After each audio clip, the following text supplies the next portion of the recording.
John 5:44. Quomodo potestis vos credere, qui gloriam ab invicem accipitis, et gloriam quae a solo est Deo non quaeritis? How is it that you are able to believe, you who receive or accept glory from one another, and yet do not seek the glory which is from God alone?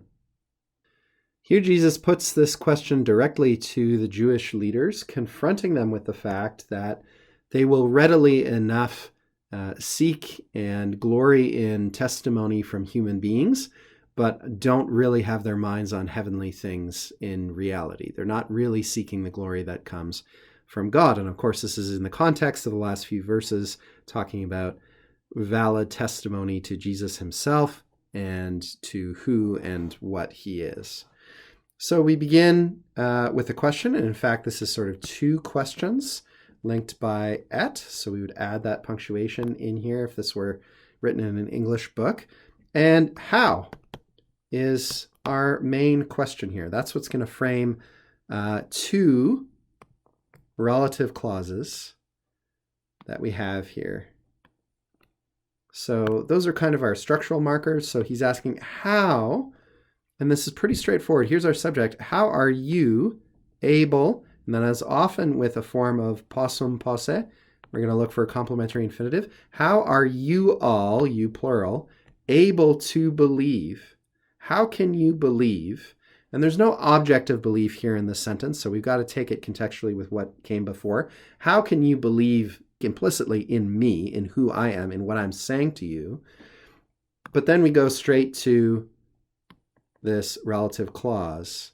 And the understood subject here is the vos, that is the subject of potestas, right? You who, you all, you people, who, and then our verb of the relative clause is accipitis, you who receive or accept glory, fame, honor, ab invicem, from one another.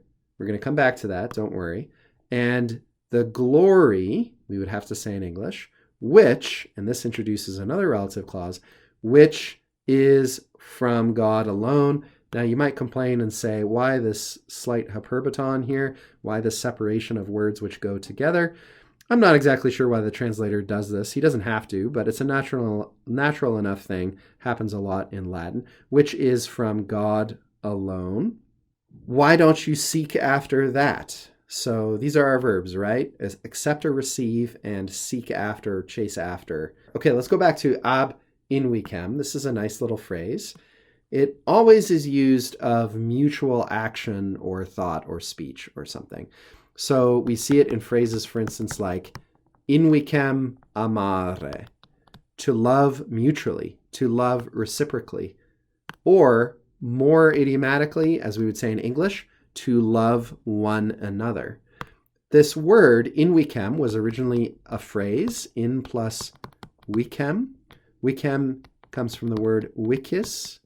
You can look that up in the dictionary to trace this kind of linguistic development here. But really it means in turns, by turns, alternately, one after another, or two at the same time, something like that.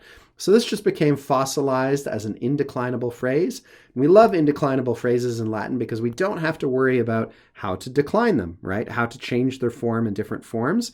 It's going to be invicem, whether it's fulfilling a function in the ablative case, as here, after the preposition ab, whether it's accusative or nominative or whatever function it's performing in a sentence as a noun, it's going to look like this, invicem, as one word. So it's fun to use, and it's a very useful word, especially if you're speaking or listening to Latin. It's a good one to keep in mind because it comes up as often in Latin as you would expect it to in English, and it comes up a lot indeed in English.